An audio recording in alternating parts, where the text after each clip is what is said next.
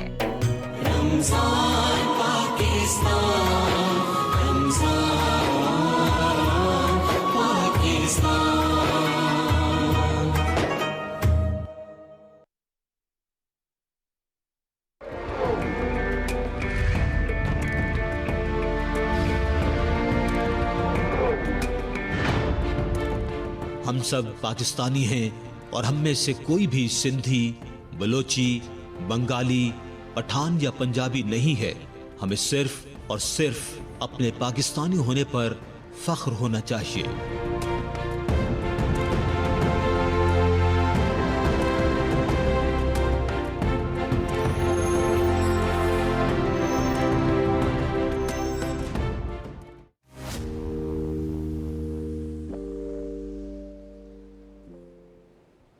Welcome back जी शनीला। देखिए यासिर, कामयाब होंगे नाकाम होंगे इसके बारे में तो हम कबल अज़ वक्त कुछ नहीं कह सकते, लेकिन वज़ीर आज़म वो आ रहे हैं जिनको पहले से इन माशी चैलेंजेस का, माशी मुश्किलात का इदराक है और वो अभी 16 माह की हुकूमत गुजार के गए हुए हैं। और उनके पीछे जो तजर्बाकार उनके भाई साहब हैं, वो 2013 से 2017 के दरमियान उन्होंने IMF का प्रोग्राम लिया, IMF के प्रोग्राम के ऊपर अमल दरामद करवाया, बल्कि IMF को खुदाफिज कह दिया था और उनके दौर में माशी इंडिकेटर्स भी सबके सामने हैं। सो उनको बहुत बेहतर तरह से पता है कि मुल्क को किस तरह से चलाना है, क्या क्या चैलेंजेस है। IMF के पास जाना है, मुश्किल फैसला है लेकिन जाना पड़ेगा, क्योंकि आपके एक्सटर्नल डर बहुत ज़्यादा है और उसके लिए आपको ज़रूरत है कि आपकी जो ज़र मुबादला के ज़ाहिर हैं वो बेहतर हों, तो वो इस प्रोग्राम में जाना पड़ेगा। प्रोग्राम कितना बड़ा होगा, 6 अरब डॉलर होगा या 8 अरब डॉलर होगा, इसके बारे में अभी फैसला नहीं हुआ। लेकिन जो निगरान हुकूमत थी उन्होंने भी अपने दौर में ऐसा काम किया हुआ है कि जो जो चैलेंजेस थे या जो जो टारगेट उन्होंने IMF के साथ सेट किए थे काफ़ी हद तक उन्होंने अचीव कर लिया। IMF की टीम उनसे सेटिस्फाइड है और दूसरी बात यह है कि अभी मार्च के अंदर देखना है कि FBR अपना रेवेन्यू जो है उस टारगेट को हासिल करता है कि नहीं। अगर वहां पे कुछ ऐसा हुआ कम हुआ तो फिर ये होगा कि बजट में मजीद टैक्सेस लग सकते हैं, जिससे मिडिल क्लास तबका जो ज्यादा मुतासिर होता है, क्योंकि सैलरीड क्लास जो होती है ना उसके ऊपर ज्यादा टैक्स लग रहे होते हैं। जैसे अभी जो मीटिंग हुई है जिसमें वज़ीर आज़म को ब्रीफिंग दी गई है FBR की जानिब से, तो वो उन्होंने इतने कोई एतमाद का इजहार नहीं किया। इसीलिए मैं ये कह रही हूँ ना कि ये अगर टारगेट अचीव ना हुआ तो फिर आपको IMF जो टैक्स के लिए मजीद इकदाम करने के लिए कहेगा। बिजली और गैस की जो बिल है वो भी आपके बढ़ सकते हैं, क्योंकि बिजली की जिस तरह से उसका सर्कुलर वो बढ़ा हुआ है, डर बढ़ा हुआ है, तो उसको ख़त्म करने के लिए फिर वो बढ़ानी पड़ेगी उस सारे आपको बिजली और गैस के बिल, जो जिसका फिर गरीब तबके के ऊपर बोझ पड़ेगा। तो कुछ मुश्किलात हैं, माशी मुश्किलात हैं जो कि इस साल हमें बर्दाश्त करनी पड़ेगी। लेकिन अगर इसी तरह स्टेबिलिटी अगर रहेगी, पॉलिसीज के ऊपर अमल दरामद होगा, आप अपना टैक्स का जो है नेट बढ़ाएंगे, निजकारी की तरफ जाएंगे। देखिए निजकारी के ऊपर मसला ये कि ये जो नवाज लीग हुकूमत है वो तो क्लियर है, जो पीपल्स पार्टी है उनकी रिजर्वेशंस है, तो उन इत्तेहादी जो जमातें हैं उनको साथ उनको बातचीत करके उनको मनाना होगा। आपको डिस्कोस का जो निजाम है उसको बेहतर करना होगा। बिजली चोरी वहीं पे होती है और निगरान हुकूमत ने बिजली चोरी और गैस चोरी को रोक के ये बता दिया कि बिजली चोरी रोकी जा सकती है, गैस की चोरी रोकी जा सकती है, जुर्माने जो उनसे रिकवरी करवाई जा सकती है। 600 अरब रुपए की जी, ये सारी चीजें जो है वो हो सकती हैं, सिर्फ अगर आप में विल है, आपने करना है। और जाहिर है ये आए हैं और ये इसलिए तो नहीं आए हैं कि ये PTI की तरह तबाही फेरें, ये इसलिए आए हैं कि मुल्क को बेहतर करें। तो मुझे तो ये लगता है कि ये माशी पॉलिसीज ऐसे लाएंगे कि जिसकी वजह से आगे जाके ग्रोथ होगी। हमें अपना जो इंटरेस्ट रेट है उसको नीचे लाने की बहुत जरूरत है। इंटरेस्ट रेट नीचे आएगा ना जब बाकी इंडिकेटर्स हमारे ठीक होंगे। ठीक है, मैं डॉक्टर फारूक अल साहब आपको शामिल करूंगा। एक आम हमारे नाज़रीन को, आम आदमी को समझाने के लिए IMF के पास जाना क्यों ज़रूरी है? अच्छा, ये तो आप यूँ कह रहे हैं जैसे कोई पूछे कि इंसान को जिंदा रहने के लिए सांस लेना क्यों ज़रूरी है। जब आप ज़रूरी है, देखें आपकी मईशत बैठ जाए, 4 साल तक मईशत को एक मंसूबे के तहत तबाह किया जाता रहे और आप अपने सियासी अपोनेंट्स के साथ लड़ते रहें और जो मईशत में किरदार अदा करना है वो ना करें, तो उसके बाद मईशत तो आप आलमोस्ट खुद FBR का चेयरमैन जो था PTI के दौर का शब्बर जैदी, वो ये कह के गया है कि आप टेक्निकली तो फारिग हो चुके हैं, है ना, डिफ़ॉल्ट हो चुका है आपका। तो उसके बाद आपके पास क्या रास्ता है? आपके पास यही रास्ता है कि फिर आप हेल्प लें और अपने कदमों पे खड़े हों। तो इसलिए ज़रूरी है, इससे ज़्यादा न मेरे पास पेचीदा अल्फाज हैं न सादा अल्फाज हैं। अच्छा, अब एक बात मैं और ये कहना चाहता हूँ कि यहाँ अभी हमने ज़िक्र किया कि पिछली जो निगरान गवर्नमेंट थी IMF उसके साथ उस पर एतमाद था उसको। इसमें मैं थोड़ा सा तरमीम करना चाहता हूँ, वो ये कि IMF पाकिस्तान के साथ सेटिस्फाइड था, पाकिस्तान की पॉलिसीज़ के साथ सेटिस्फाइड था।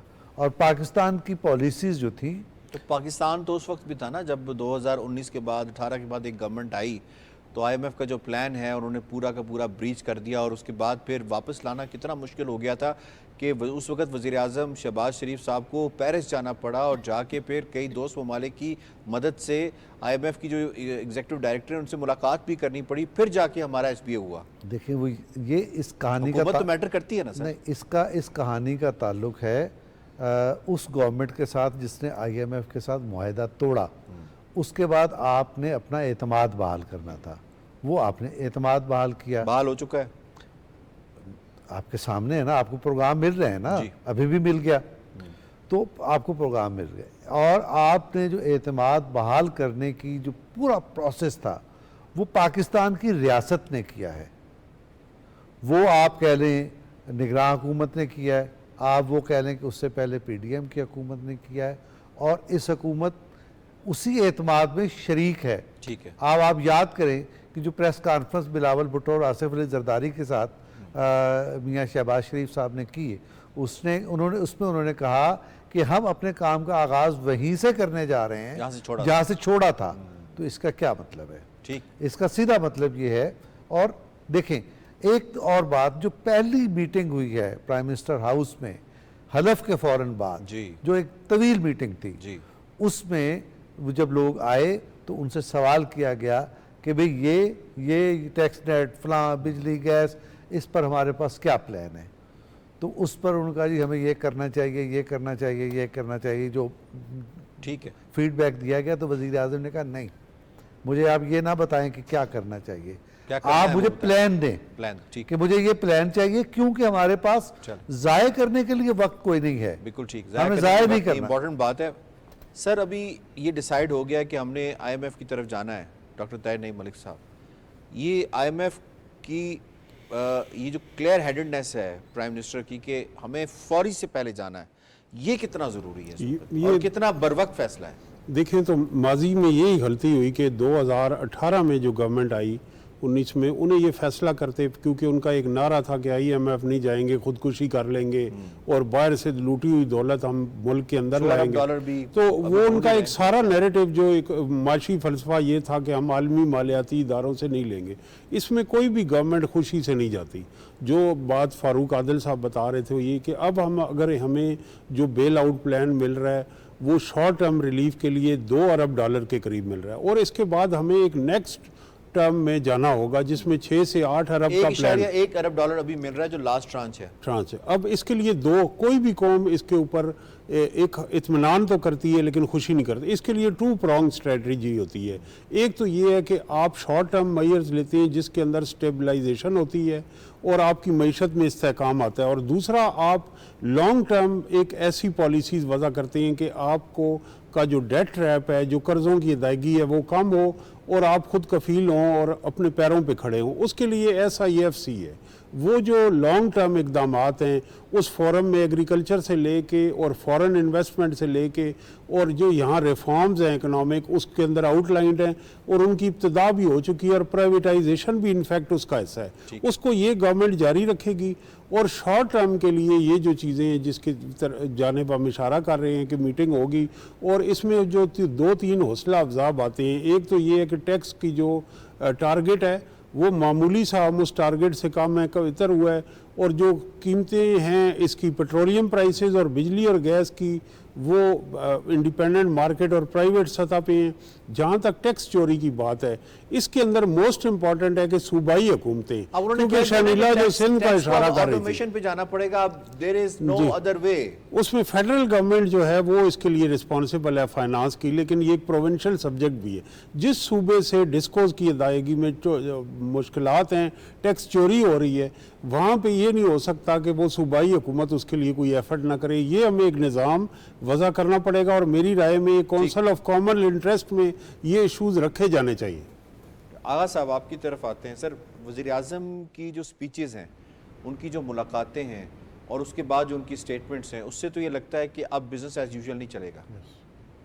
देखिए, जो पहली स्पीच है उनकी, मेरे ख्याल में वही उनका जो स्ट्रक्चरल रिफॉर्म्स है उसकी स्टेटमेंट है जो पहली उन्होंने स्पीच की, जिसमें उन्होंने FBR के बारे में भी स्टेटमेंट दे दी है कि उनका बिल्कुल ही इज़ नॉट सेटिस्फाइड, और ये भी उन्होंने कहा कि इस तरह बिजली की चोरी की भी उन्होंने बात की है, बाकी तमाम बातें की हैं। और उससे पहले जो इंटरम कम करने की बात, एग्जैक्टली, इंटरम गवर्नमेंट ने आपको साबित कर दिया है कि बिजली और गैस की चोरी रोकी जा सकती है।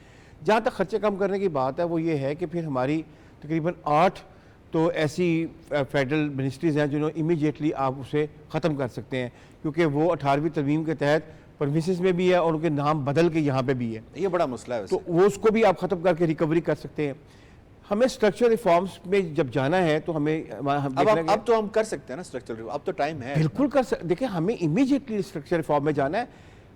देखिए, IMF के पास हमें हर सूरत में इसलिए जाना है कि जब तक हम अपने पाँव पे खड़े नहीं हो जाते हैं हमें जाना है। लेकिन IMF को तो हम सेटिस्फाइड बड़े आराम से कर देते हैं जब हम बिजली की कीमत बढ़ा के पैसे रिकवर कर लेते हैं, पेट्रोल की कीमत बढ़ा के लेकिन सर कर बात लेते ये कि आप बिजली की कीमत कितनी और कितनी बढ़ाएंगे।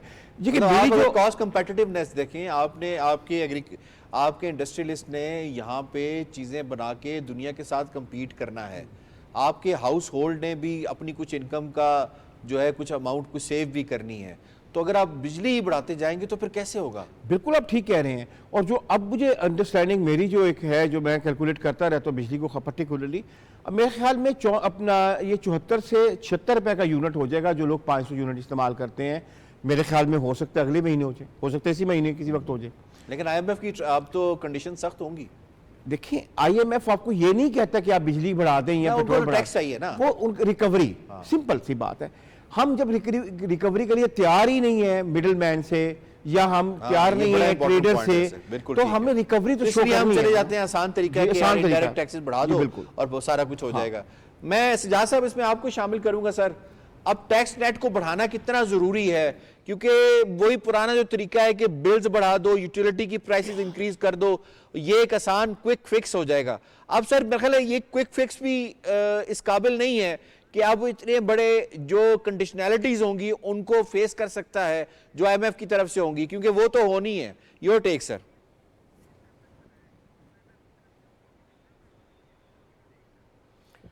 यासर साहब बिल्कुल दुरुस्त बात है। ये जो टैक्स नेट बढ़ाने की बात है, ये पिछले 4-5-6 सालों से पाकिस्तान के एजेंडे पर है, लेकिन पाकिस्तान इस मामले में आगे नहीं बढ़ पा रहा। हमने प्रॉपर्टी पे टैक्स लगाया, वो वापस लेना पड़ गया। रिटेलर पे टैक्स लगाने की बात करते हैं तो दुकानदार माफिया जो है वो सड़कों पे आ जाता है। गवर्नमेंट को ये फैसले करने पड़ेंगे। और इसके अलावा भी कई आपके प्रोफेशनल्स हैं जो टैक्स नहीं देते, बहुत सारे लोग हैं। आपकी अनडॉक्यूमेंटेड जो इकॉनमी है वो आपकी डॉक्यूमेंटेड इकॉनमी से कई गुना ज़्यादा है।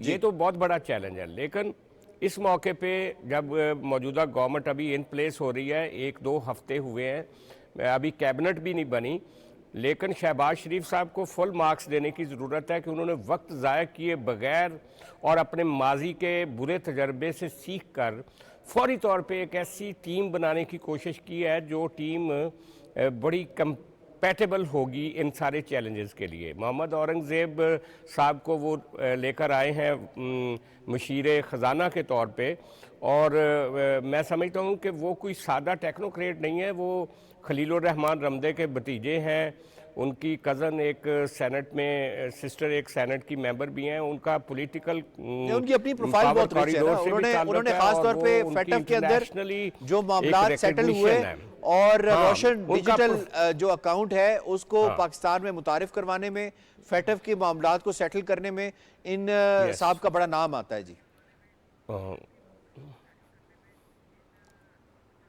जी बिल्कुल बिल्कुल। और मैं समझता हूँ कि वज़ीर आज़म साहब ने वो जो मिफ्ता इस्माइल के बाद मामला ख़राब हुआ था उसको समझते हुए ये नई टीम लेकर आ रहे हैं। ये बहुत बड़ा, बहुत ज़बरदस्त फ़ैसला है। और मैं समझता हूँ कि देखें चैलेंजेस तो बहुत बड़े हैं, इसमें कोई शक नहीं है। आपके मुल्क में डिस्टेबलाइजेशन के असबाब भी उसी तरह मौजूद हैं। आपकी जिस तरीके से पार्लियामेंट्स में बात हो रही है, जिस तरीके से मामलात हो रहे हैं, जैसे गलियों में सियासत हो रही है, उसको भी सामने रखना और पाकिस्तान को माशी तौर पे आगे लेकर भी जाना है। तो अभी तो यही समझा जा सकता है कि डायरेक्शन बहुत ज़बरदस्त है और इन चैलेंजेस को ये फेस करेगी गवर्नमेंट। ठीक, नौशाद साहब 100 डेज का एक प्लान गवर्नमेंट देती है, यकीनन अभी इनकी कैबिनेट फॉर्म होगी और उसके बाद से प्लान भी सामने आएगा। In your opinion structural reforms का आगाज वज़ीर आज़म की स्पीच और वज़ीर आज़म की मुलाकातों के साथ ही शुरू हो चुका है, अब हम बिजनेस एज यूजुअल नहीं कर सकते? और ये बताइएगा निजकारी का जो मामला है जिसके ऊपर काफ़ी उंगलियां भी उठाई जाती रही हैं माजी के अंदर, क्या अब हम इस बात के मुतहम्मिल हो सकते हैं कि दोबारा से इसके ऊपर उंगली उठाएं और दोबारा वो लीकेज रखें? देखिए यासिर, जो इंफ्रास्ट्रक्चरल जो आप चेंजेस की बात कर रहे हैं ये तो होना शुरू हो चुकी हैं। ये एक इजलास आपके सामने है सिर्फ जिसकी इतला आई है, लेकिन जो अदरवाइज मुलाकातें हो रही हैं और जितने भी जो ये गवर्नमेंट के साथ लोग जो प्रोफेशनल्स हैं, टेक्नोक्रेट्स हैं, या जो नए प्लान्स रखते हैं, वो तमाम तर प्लान जो है वो अपने अपने जो कंसर्न्ड महकमे के लोग एक्सपेक्टेड हैं, जो वज़रा आ सकते हैं या मावनीन आ सकते हैं या मशीर आ सकते हैं, उनके साथ शेयर किए जा रहे हैं और उनके ऊपर डेलिब्रेशंस भी होना शुरू हो चुकी हैं ताकि वो फाइनल जो प्रेजेंटेशन है वो प्राइम मिनिस्टर साहब को दी जाए। प्राइम मिनिस्टर साहब के पास इस वक्त वक्त नहीं है, वो अपने जो तरीकाकार है उससे भी ये बता रहे हैं कि वो बहुत जल्द जो है वो चीजों पे फैसला लेने के मूड में भी हैं और फैसले लिए भी जा रहे हैं। जहां तक बात है निचकारी की, देखिए निचकारी के अंदर एक थोड़ी सी ना हमारे यहाँ थोड़ी सी मिसकंसेप्शन भी पाई जाती है। मेरी नजर में ये निचकारी से ज्यादा आप इसको यूं कहिए कि ये राइट साइजिंग वाला मामला जिस तरह होता है ना, डाउन साइजिंग नहीं होती, राइट साइजिंग होती, इसी तरह ये निचकारी का मामला नहीं, ये बका की जंग है। 500 अरब रुपए अगर आप सिर्फ आपकी ब्लीड हो रहे हो तो आपको ये सोचना पड़ेगा कि यार आपने अपनी सर्वाइवल की जंग के अंदर ये कैसे अफोर्ड कर सकते हैं कि आप 200-250 अरब के लिए जो है उस दिन चीफ जस्टिस ने भी रिमार्क्स दिए कि जिसका कोई जो काम है वो अपना काम करे। तो ये बड़ा इंपॉर्टेंट है कि एक रियलाइजेशन तमाम स्टेक होल्डर्स के अंदर पाई जाती है कि जो एग्जेक्टिव का काम है वो एग्जेक्टिव करे, जो अदलिया का काम है वो अदलिया करेगी, यानी जो निचकारी का डोमेन है वो एग्जेक्टिव का डोमेन है वो करे। जी बिल्कुल करनी चाहिए। देखिए ये इस तरह ये काम कंपनी जो है वो उसकी कॉस्ट कटिंग करने का टाइम होता है, करने के लिए इसके समय नहीं होता ना। तो सर्वाइवल की जंग की बात हुई तो गवर्नमेंट को अपने अखराजात जो कंट्रोल करने हैं वो इसी तरह से किए जा सकते हैं ना कि आपके यहाँ जहां जहां पे जो जिसे कहते हैं कि जो पिल्फरेजेस हैं, जो जहां पे आप कंट्रोल कर सकते हैं वहां कंट्रोल करेंगे। एक दफा आप अपने अखराजात को कंट्रोल करेंगे, आप आमदन के साथ तवाज़ुन पैदा करेंगे, आप अपना सरप्लस डेवलप करेंगे। सरप्लस डेवलप करेंगे तो आप इस पोजीशन में आएंगे कि आप आईएमएफ का लोन जो लेने के बाद जो अपनी डेट मैनेजमेंट है, जो आप डेट ट्रैप में है, उस ट्रैप को आहिस्ता आहिस्ता ब्रेक करने की कोशिश करेंगे। इसके अलावा कोई चॉइस है नहीं। अगर कोई ये समझता है कि इसके अलावा कोई दूसरा रास्ता हो सकता है तो मैं समझता हूं कि इस वक्त इस सिचुएशन के अंदर वो गलत सोच रहा है। तो मेरी नजर में हुकूमत की जो डायरेक्शन है और जो शहबाज शरीफ साहब ने आते हुए जो एक मैसेज कन्वे किया आते साथ, और ना सिर्फ अपनी पहली स्पीच में बल्कि पहला इजलास करके ये बता दिया है कि उनकी और हुकूमत की प्रायोरिटी जो है वो सबसे बड़ा महाज उनके लिए माशी महाज है और माशी महाज के ऊपर वो किसी किस्म का कॉम्प्रोमाइज नहीं करेंगे। तो यही वो लाइन है, यही वो डायरेक्शन है जो उन्होंने 16 माह जब हुकूमत ली थी तो तय की थी, उसकी एग्जीक्यूशन करा के आज आप इस पोजीशन में हैं कि आप ये कह सकते हैं कि हम कम से कम डेथ बेड पे नहीं है आपकी मईशत। सो आपकी मईशत वेंटिलेटर से अगर उतरी है तो उसके पीछे जो इकदाम किए गए थे उसी ट्रीटमेंट के साथ आपने आगे जाना है। पहले 1-1.5 साल 2 साल मुश्किल जरूर होगी और यही वो वक्त होता है जब हुकूमतें फैसला लेती हैं, क्योंकि अगर इस दौर के अंदर फैसला ले लिया जाए तो उसकी एग्जीक्यूशन के लिए भी आपके पास 1.5-2 साल होते हैं, जिसके बाद असरात सामने आते हैं। और असरात जो हुकूमत अपनी सक्सेस स्टोरी अगर बना पाए तो फिर उसका जो है ना आपके मईशत पे भी, मुल्क पर भी, सोशल फैब्रिक्स पर भी, आपकी ओवरऑल जो सारी सिचुएशन है मुल्क की, उसके ऊपर बड़ा तो आप ये कह रहे हैं कि 3 सॉल्यूशंस हैं, मईशत और मईशत, इसके अलावा कोई दूसरा सॉल्यूशन नहीं है। मज़े के साथ अभी हमें दूसरे मौजू की जाने बढ़ना है। दूसरे मौजू में यकीनन हम बात करेंगे खारजा महाज के ऊपर चैलेंजेस के हवाले से। वज़ीर आज़म शहबाज शरीफ ने जब से वज़ारत उज़्मा का कलमदान संभाला है उन्हें तहनीती पैगामात का सिलसिला जो है वो जारी है। दोस्त ममालिक की जानिब से, पड़ोसी ममालिक की जानिब से तहनीती पैगामात का सिलसिला जारी है। यानी तुर्किया के जो सदर हैं उन्होंने मुबारकबाद का पैगाम दिया, चीन के सदर ने दिया, सऊदी अरब के वली अहद ने दिया। इसी तरीके से अगर हम बात करें यूएई के फरमारवा के हवाले से, उन्होंने भी तहरीती पैगाम दिया, कतर ने भी पहुंचाया, और जो हमारे पड़ोसी मुल्क भारत है उसके वज़ीर आज़म नरेंद्र मोदी ने भी मुबारकबाद का पैगाम दिया। और अमेरिका ने ख़ास तौर पे ये कहा कि हम पाकिस्तान के साथ मिलकर चलने के ख्वाह हैं, और उन्होंने वज़ीर आला मरियम नवाज़ की जो इलेक्शन है उस हवाले से उन्होंने जो है वो काफ़ी एतमाद का इजहार किया। उन्होंने कहा ये बहुत अच्छा है और एक नया माइलस्टोन है जो अचीव किया गया है पाकिस्तान की जानिब से। इस पर ज़रा बात कर लेंगे अपने पैनलिस्ट से। शिनले साहब, सवाल आपसे होगा, आलमी क़ुव्वतों का पाकिस्तान में मुंतखब हुकूमत के क़याम का खैर मक़दम, क्या ये हिमायत पाकिस्तान के खारजा ताल्लुकात को मुस्तहकम करने में मुआविन साबित हो सकती है? यासिर, एक तो जो मखलूत हुकूमत बनी उसमें 2 बड़ी पार्टी कौन सी है, नवाज लीग और पीपल्स पार्टी। अगर आप उनका ट्रैक रिकॉर्ड देखें तो उनके हमेशा से पाकिस्तान के जो दोस्त ममालिक और जो हमसाया ममालिक उनके साथ ताल्लुकात हमेशा से अच्छे रहे हैं। जो चाइना थी, आसिफ अली जरदारी साहब अपने दौर में चाइना पे गए, सी पैक के ऊपर नेगोशिएशन की। जब नवाशी साहब वज़ीर आज़म बने तो सी पैक पाकिस्तान के अंदर आया। फिर बदकिस्मती से एक हाइब्रिड रजीम जब यहाँ पे मुसल्लत की गई तो उन्होंने सी पैक के ऊपर काम रोक दिया। कतर के साथ अगर हम देखें तो वहाँ से सस्ती LNG जो थी उसका मुआहदा करके नवाशी साहब, वो जो आई थी रजीम, उसने उसके ऊपर करप्शन के इल्ज़ाम लगा के वो सारा कुछ रोक दिया। आज इतनी महंगी LNG जो है वो मार्केट से हम खरीद रहे हैं। फिर जो सऊदी अरब था उसने हमेशा पाकिस्तान की हर मुश्किल वक्त में मदद की है जी। उसी हुकूमत के दौर में अंदर सऊदी अरब के साथ भी हमारे ताल्लुकात जो थे ख़राब होने शुरू हो गए, लेकिन अब वो सऊदी अरब जो है पाकिस्तान के साथ काम करने के लिए तैयार है। जो हमारी जो स्पेशल इनिशिएटिव लिया गया है, जो कौंसिल बनाई गई है, उसके अंदर ये कि वहाँ से बहुत ज़्यादा सरमायाकारी होगी जो पाकिस्तान के अंदर ज़राअत के अंदर, सऊदी अरब उसमें होगा, बहरीन होगा, कुवैत होगा, UAE होगा, कि यहाँ से पाकिस्तान उनको जो है एक्सपोर्ट करेगी ज़राअत का जो है, और हम वहाँ से है कि हमारे ज़रिए मुबादला के ज़ाहिर भी बढ़ेंगे। फिर अभी इस हुकूमत की बात हो रही थी, अभी हुकूमत नहीं बनी थी, लेकिन जब ये आ रहा था सामने कि नवाज लीग की हुकूमत आ जाएगी, उसको पीपल्स पार्टी सपोर्ट करेगी, तो चाइना ने $2 अरब जो उनको हमने वापस करना था मार्च में, उन्होंने उसको रोल ओवर कर दिया।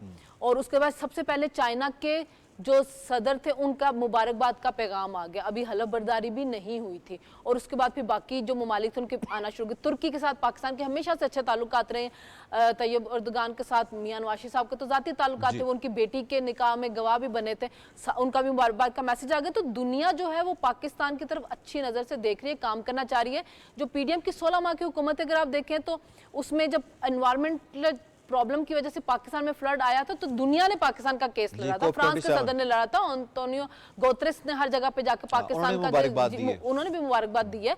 तो हम ये, और साथ ही इधर जो हमारी ये है कार्स की जो स्टेट्स हैं, सेंट्रल एशियन रियासतें, उनके साथ भी अब हमारे जो पहले मुआहदे चल रहे थे कि LNG वहाँ से आनी है, LPG वहाँ से आनी है, वो सब भी आगे चलेंगे। तो पाकिस्तान के अंदर माशी एक्टिविटीज बढ़ेंगी। डैमेज कंट्रोल किया है उन्होंने 16 महीने में, बिल्कुल किया है। उसमें 16 महीनों के अंदर जो अच्छी सफारतकारी थी शबाशी साहब की और बिलावल भुट्टो जरदारी साहब की, तो उसने बहुत हद तक जो पहले जो नुकसान हो चुका हुआ था उसको फुल करने की कोशिश की थी, और इन 5 सालों में और भी हालात बेहतर होंगे। जी डॉक्टर फारूक आल साहब फरमाइएगा सर कि कुछ सेनेटर्स ने एक ख़त लिखा डेमोक्रेटिक हुकूमत को, और उन्होंने कहा कि जी कि इस हुकूमत को उस वक्त तक ना माना जाए जब तक कि ये चीज़ें पूरी ना हो सकें।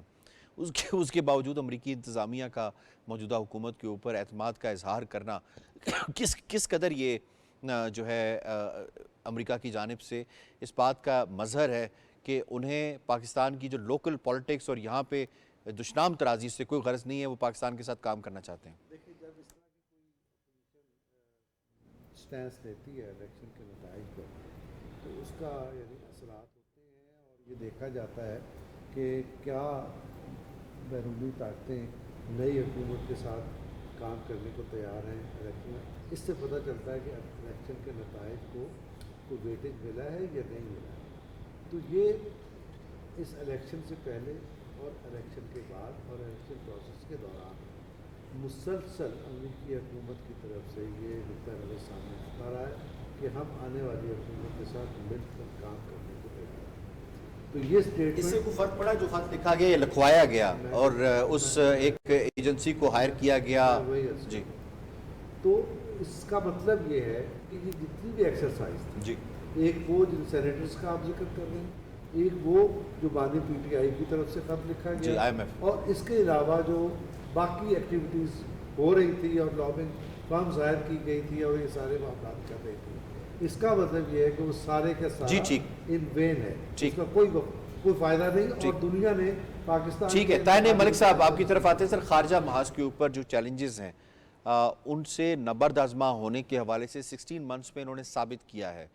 किस हद तक आप समझते हैं कि शहबाज शरीफ साहब की शख्सियत जो है वो इन दोस्त ममालिक के साथ अपने ताल्लुकात को मज़ीद वुसअत देने में और SIFC के अंदर वो जो अमाउंट हम लाना चाहते हैं वो लाने में कामयाब हो पाएगी? देखिए, एक तो जैसे शानीला ने कहा है कि पीपल्स पार्टी और नून लीग कोई नो आजमूदा जमातें नहीं हैं, ये तजर्बा रखती हैं फ़ॉरेन पॉलिसी इशूज़ को डील करने में।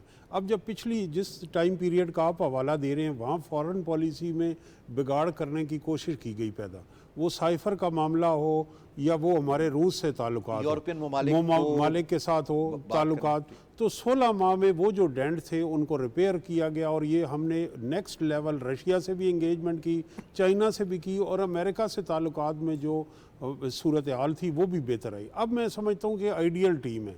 मेरी ख्वाहिश ये है कि Bilawal Bhutto Zardari foreign relation committee के चेयरमैन बने और जो बैसियत वज़ीर ख़ारजा उन्होंने तजर्बा हासिल किया है उसको करें। शहबाज शरीफ साहब गवर्नेंस का तजर्बा रखते हैं, वो कई ज़बानें जानते हैं, दूसरा करते हैं। और उनके लिए मेरी ये एडवाइस है कि मियाँ नवाज़ शरीफ का जो फ़ॉरेन पॉलिसी में विज़न है और मुख्तलिफ दुनिया के आलमी रहनुमाओं से ज़ाती उनके मरासिम में उसका पाकिस्तान को फ़ायदा होना चाहिए। और वो जो उनकी नॉर्मलाइजेशन और रीजनल ट्रेड के हवाले से विज़न है उसको इम्प्लीमेंट करें। और आसिफ जरदारी साहब का जो करूँगा फरमाइएगा, इसमें इंडियन प्राइम मिनिस्टर की जानिब से मुबारकबाद का पैगाम आया। हम समझ सकते हैं कि जो एक डेडलॉक इतने अरसे से कायम है, पाकिस्तान तो चाहता है हालात ठीक हों, लेकिन आर्टिकल 370 और 35A को वापस करने के बाद के मामला ठीक हों, कुछ बर्फ़ पिघलेगी? नहीं, मेरा नहीं ख्याल है। इंडियन इलेक्शंस नहीं, मेरा नहीं ख्याल है। उसकी वजह ये है कि एक तो बात है कि इंडिया खुद अपने इलेक्शन ईयर में है और पाकिस्तान को उसने पिच किया हुआ है एज ए दुश्मन। तो ये तो एक उन्होंने आप कह सकते हैं कि हम नेबर हैं, इमीडिएट नेबर हैं, तो उसमें उनकी तरफ से एक अपना ये पैगाम आना मेरे लिए कोई इम्पोर्टेंट बात नहीं है। ठीक है, लेकिन एक चीज़ मैं इसमें ऐड ज़रूर करना चाहूँगा कि आप देखिए कि मियाँ नवाज शरीफ साहब एक हाउस होल्ड नाम है, चाहे वो तुर्की हो, चाहे वो सऊदी अरब हो, UAE हो, इवन आपकी पूरी सेंट्रल एशियन रिपब्लिक्स हों। तो उसमें अगर आप इस बात को रेफरेंस में रखते हुए, एक प्यूटन साहब ने एक दफ़ा स्टेटमेंट दिया था कि उनसे पूछा गया कि USSR नाकाम क्यों हुआ था, तो उन्होंने कहा कि हमारे दोस्त तो बहुत थे, ख़रीदार कोई नहीं था। तो हमें अब यहाँ से अगर ख़रीदार मिलते हैं फिर तो हमें फ़ायदा है और हम अपनी जो है हर सूरत में यानी कि जो है एक्सपोर्ट जो हमारी है उसको बढ़ाना पड़ेगा। और मेरा ज़ाती ख्याल ये है कि ये गवर्नमेंट ये कर पाएगी। जी सज्जाद साहब फरमाइएगा कि हमारे ताल्लुकात यकीनन उसकी कई जहतें हैं, चाहे वो चीन के साथ हो, चाहे वो हमारे मशरिक़ वस्ता के ममालिक के साथ हों, यूरोप के साथ हों, अमरीका के साथ हों, लेकिन उसमें जो जहत ज़रा कमज़ोर सी नज़र आती है वो माशी जहत है। तो क्या समझ सकते हैं कि हम ख़ारजा महाज के ऊपर माशी हवाले से इन तमाम ममालिक के साथ कितना जेलिन करने में कामयाब हो पाएंगे शहबाज शरीफ साहब की हुकूमत?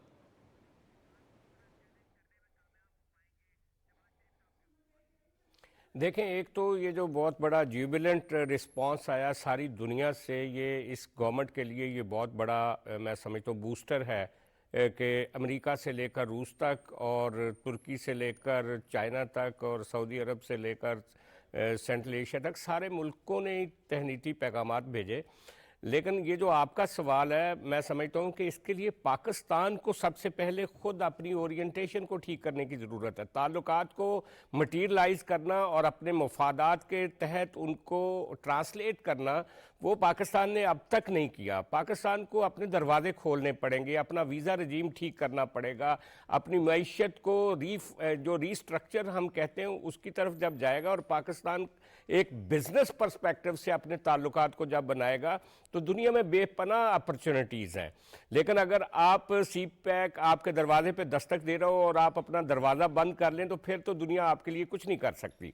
अब SIFC का भी हमें ट्रांसफॉर्म करने की ज़रूरत है। सर पॉइंट आ गया। नौशाद साहब, इसमें मैं आपको इन्वॉल्व करूंगा। सर फरमाइएगा, एक नैरेटिव लोकली जो SIC है उसकी